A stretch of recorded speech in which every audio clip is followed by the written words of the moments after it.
So this is a challenging aspect of most any orphan care ministry. Okay, we've already talked about that you don't have to care for an orphan child in an orphanage.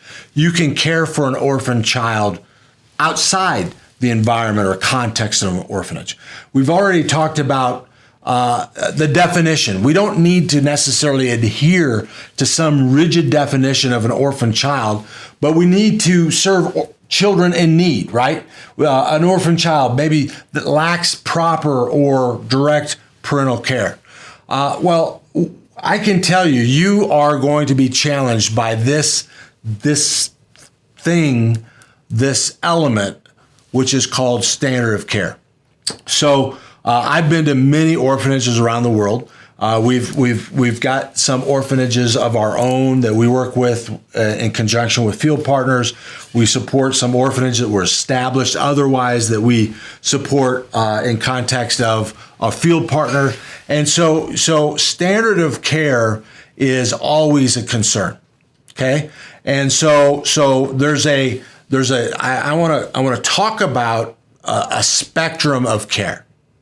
All right. And then I want you to consider where you think that you want the children to be that you are serving. Does that make sense?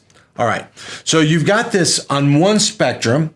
You've got this, and I deal with this all the time because I am from, America. All right. So we automatically project the level of care that a child should be similar to what the level of care is in America.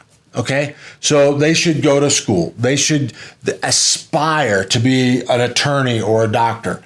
They should be given a leg up if possible. We should support them through whatever education journey they might have until conclusion. Okay, there might be that sort of belief here within a family structure. Okay, so that is not usually appropriate in the places that we serve.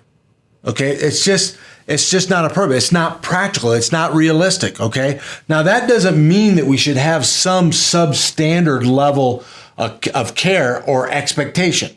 Okay, so I don't want you to think of that. So on this spectrum, we've got this.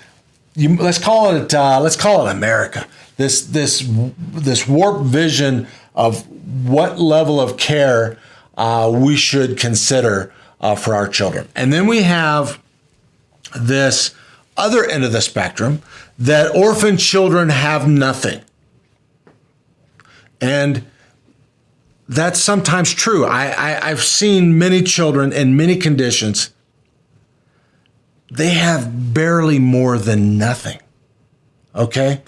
So you have this standard of care on this end of the spectrum, whereas someone might say that something is better than nothing. Okay? So you've got these two extremes.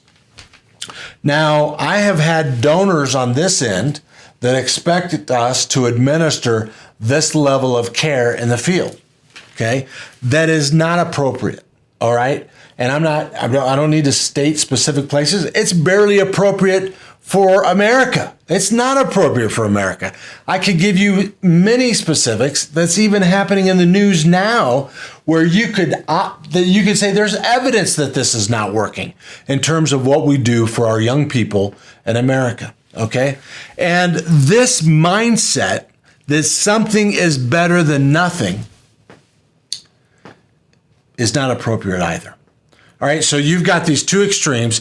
You need to decide what it is that's going to be imperative for a child. Now, I would ask you to consider these things, and then we can move on to our next module. But I would ask you to consider comfort and safety for the child. Okay, I don't know. I don't want to say that's a low standard, but I think that that's okay, right? I want a child to be comfortable. I want a child to be certainly safe, okay? So I think we should consider that something in our standard of care. We want a child to be in an environment where they're nurtured, right? So I think that could be something that you might place in your standard of care. We want our child to a child that we might serve, we want them to have a deep understanding of who they are, right? So we can put that within the context or construct of our standard of care. There might be a faith element in our standard of care, right? We want that child to know who they are in the eyes of our Creator. Okay, we want them to know who Jesus is. That could be in our standard of care. So I want you to think about these things. One of the most powerful aspects of our church mobilization initiative is that when places like Kenya, Zambia, India, Nepal, you know better how to serve a child than I ever will. So it is arrogant and inappropriate for me to tell you how to serve a child. I'm making some suggestions. These suggestions may not even be appropriate for your set of circumstances. But I'm going to be praying for you. I'm going to ask you to pray as you discern what it is that God might have you do. But as you bless a child, as you set forth a standard of care and how you might serve an orphan child, I am confident that you will be blessed in return.